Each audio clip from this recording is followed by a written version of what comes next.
The ice storm hit on a Tuesday night in January of 2023. I was in bed when the power cut at 11 p.m. I heard it go. That deep silence when the refrigerator hum stops and the house goes completely still. I've been through outages before. 3 days without power is nothing. 5 days, you manage. I've done both. But this one stretched on and on.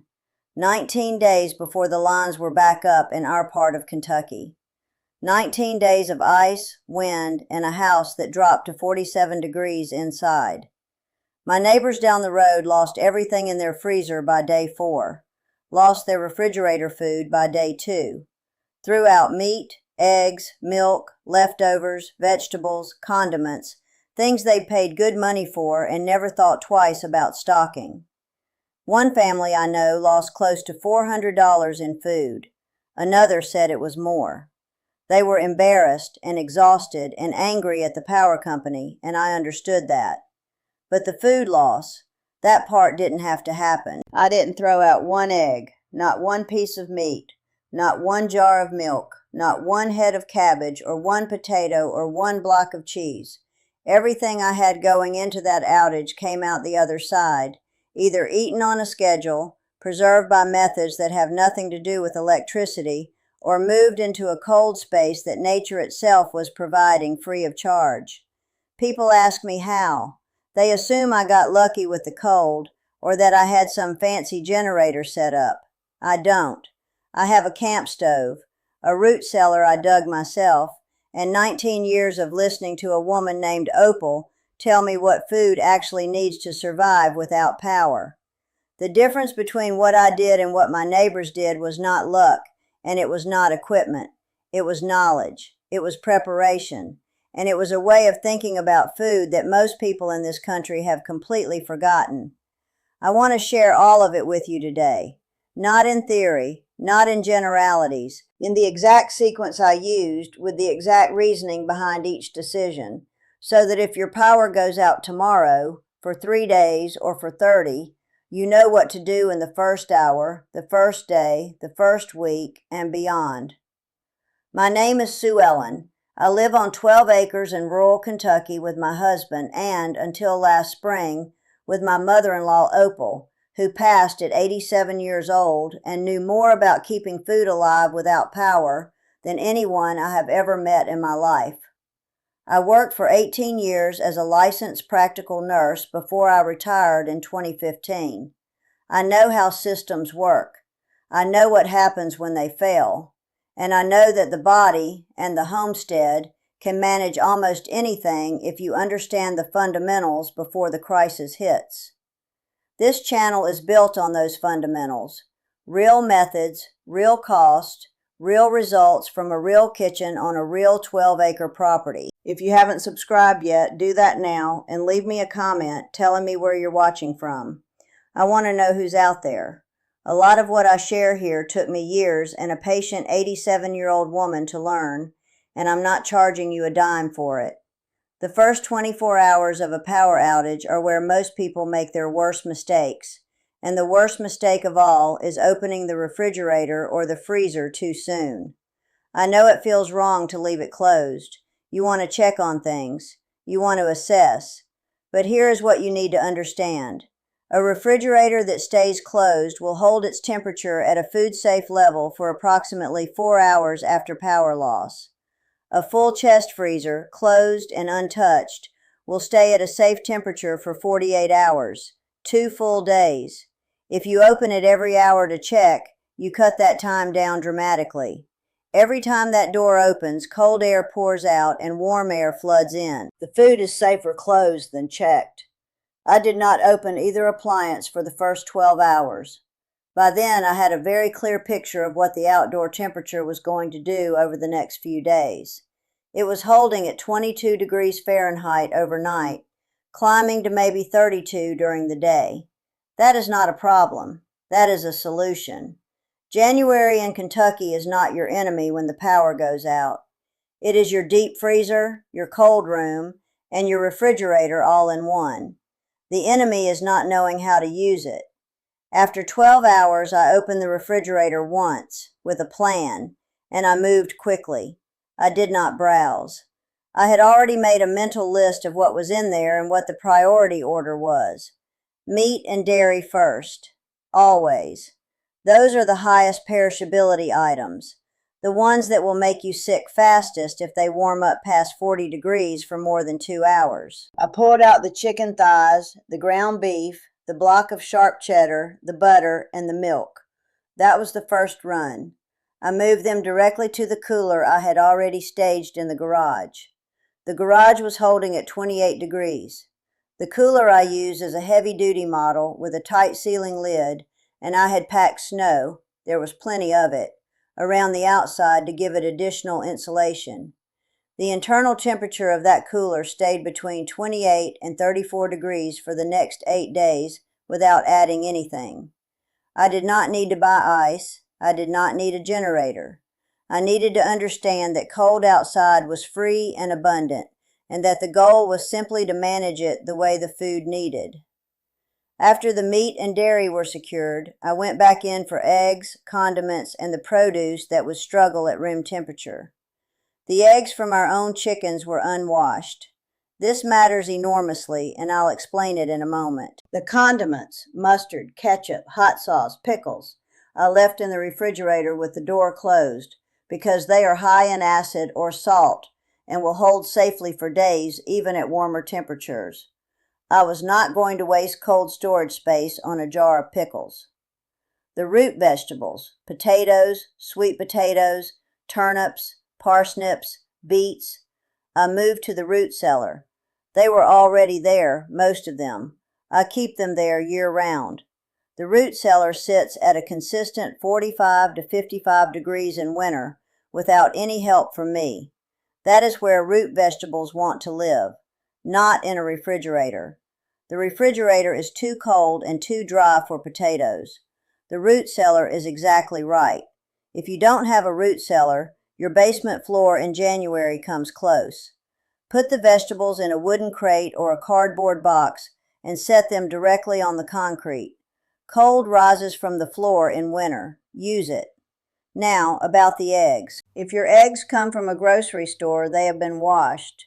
That washing removes a natural coating called the bloom or the cuticle, which is a thin protective layer that seals the shell and prevents bacteria from entering. Once the bloom is removed, those eggs need refrigeration. Without it, they will spoil within 2 weeks and possibly sooner. But unwashed farm eggs, eggs that have never been washed, still have their bloom intact. Those eggs can sit at room temperature for 3 to 4 weeks without any safety concern whatsoever. Most of Europe does not refrigerate eggs at all. They know something we've been taught to forget. My eggs are always unwashed until the moment I crack them. During those 19 days, I kept 3 dozen eggs on the kitchen counter in a ceramic bowl. The house was cold, 47 degrees inside, but even at 65 degrees, those eggs would have been fine for weeks. I cracked every one of them when I needed it, and not a single one was off. Not one had an off smell or a discolored yolk or any sign of spoilage. The hard cheese, the block of sharp cheddar, the Parmesan I had on the shelf, those were waxed. Waxing cheese is one of the oldest preservation methods in existence. You melt food-grade cheese wax, dip the cheese in it, let it set, and that block of cheese will last for months without refrigeration at 50 to 55 degrees. Opal had waxed wheels of cheddar that lasted on her pantry shelf through an entire summer. I have done the same. During the outage, the waxed cheeses sat in the root cellar. They were perfect. Fresh mozzarella, ricotta, soft cheeses. Those went into the cooler with the meat in the first 12 hours. Soft cheeses are high in moisture and they go fast. Hard cheeses are low in moisture and they keep. If you learn nothing else from me today, learn that distinction. It will save you money and food every single time the power goes out. For the meat situation, I had a choice to make on day 2.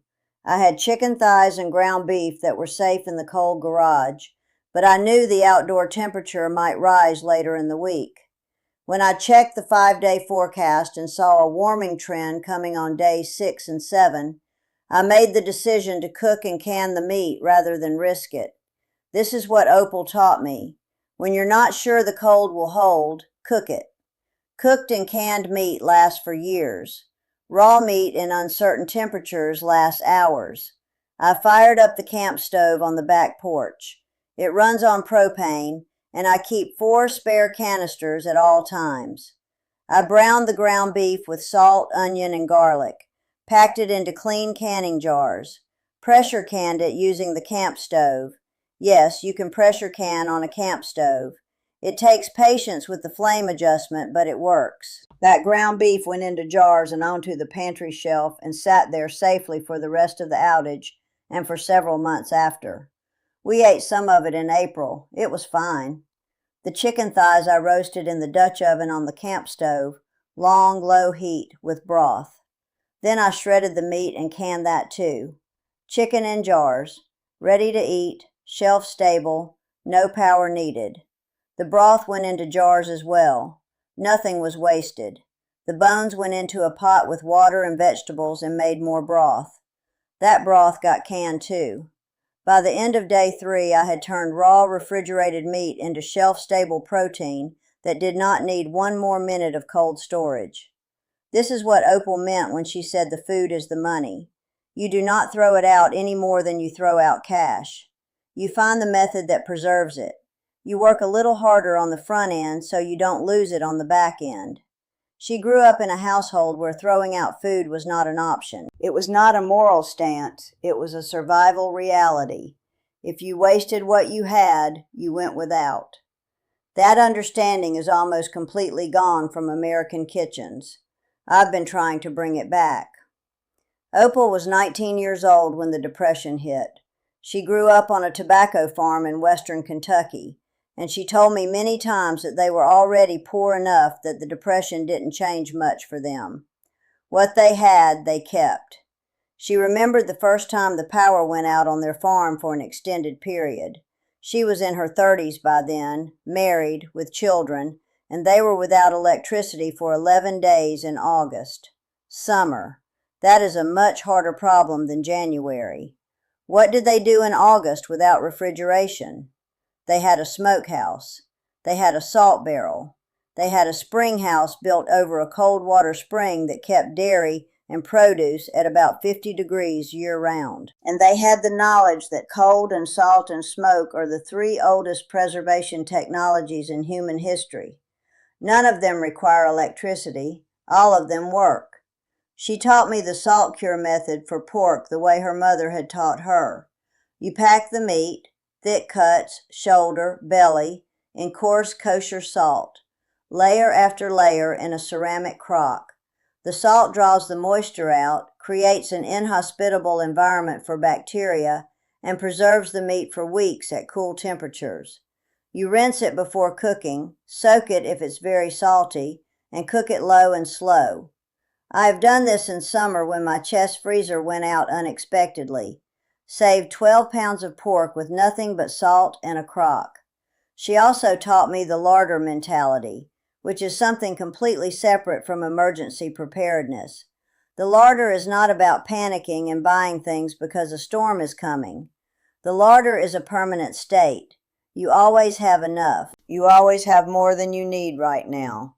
You rotate stock. You know what you have. You know when it was canned, when it was purchased, what needs to be used first. A fully stocked pantry means that a 19-day power outage is an inconvenience, not a catastrophe. You're not scrambling because you have what you need. You've always had it. My pantry going into that January outage had 42 quarts of home-canned vegetables, 28 pints of bone broth, 16 quarts of canned beans, 8 quarts of canned tomatoes, 30 pounds of dried rice and pasta in sealed containers, 20 pounds of dried beans, oatmeal, flour, cornmeal, sugar, salt, all in airtight containers with bay leaves inside to keep the insects out, peanut butter, honey, apple cider vinegar, dried herbs, canned fish. That pantry could have fed us for 3 months without touching a grocery store. When people ask what it costs to stock a pantry like that, I tell them to look at their grocery bill for the last 6 months and compare it to the cost of one power outage where they lost everything in the fridge and the freezer. The math is not close. Canning supplies are a one-time investment. Dried staples cost almost nothing per pound. Preserving your own food means you buy it once, in season, at the lowest price, and you eat it all year. It is the opposite of the grocery store model, which wants you dependent, returning weekly, spending money on convenience and packaging and shelf life created by chemicals instead of by knowledge. Now let me tell you what I keep staged specifically for power outages. This is not my general pantry. This is the emergency layer on top of it. I keep 2 camp stoves. One runs on propane. I have 4 large canisters at all times, and I replace one every time I use one so the number never drops below 4. The second is a wood-burning rocket stove that uses nothing but small sticks and branches. If propane ever ran out, I have a wood pile and a rocket stove that will cook anything I need. I have a manual can opener, 2 of them because can openers break. I have matches and long fireplace lighters in a sealed container. I have candles, oil lamps, and lamp oil. These are not special items. They cost very little and they stay in the same place every year so I can find them in the dark. I keep a dedicated section of my chest freezer, the bottom layer, filled with gallon jugs of water that have been frozen solid. These are not for drinking. They are thermal mass. When the power goes out, those solid blocks of ice extend the safe time in the freezer from 48 hours to 72 or even 96 hours. The fuller a freezer is, the longer it stays cold. If your freezer is not full, fill the empty space with frozen water jugs. It is one of the simplest things you can do, and it costs nothing after the first time you freeze the water. I also keep a small medical kit, not just bandages, but a blood pressure cuff, a pulse oximeter, and a thermometer. This comes from my nursing years.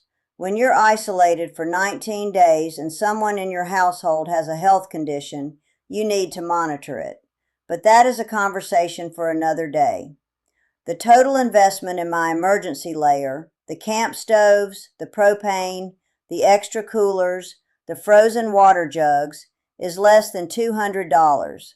The average American family spends close to $1,500 a year on food that they throw away. One grocery bill, more or less, and I have a system that has now kept me through a 19-day outage without a single loss. I am not saying this to be impressive. I am saying it because I want you to understand that this is within reach. You do not need to be a homesteader. You do not need 12 acres. You need a chest cooler, a camp stove, some frozen water jugs, and the knowledge of what your food actually needs to stay safe. That knowledge is what this channel is about. It is what Opal gave me, and it is what I intend to give you. Have you ever lost food in a power outage? How much did you lose? How long was the outage? Drop your answer in the comments right now. I read every single one, and if you found your own method that worked, something you figured out on your own or learned from someone older, share it. This kind of knowledge belongs to everyone. It should not be kept behind a paywall or buried in a manual nobody reads. It should be passed from one person to the next, the way it was always meant to be. Subscribe if you haven't already, and hit the bell so you don't miss what's coming next. I am going to walk you through waxing cheese at home, building a simple cold storage system in an apartment, and what to do with a ½ pound of butter when the power has been out for 5 days and you have no idea when it's coming back. All practical, all tested, all based on real methods from a real kitchen. My mother-in-law Opal used to say, "Waste nothing, want nothing." She said it about food, but she meant it about everything.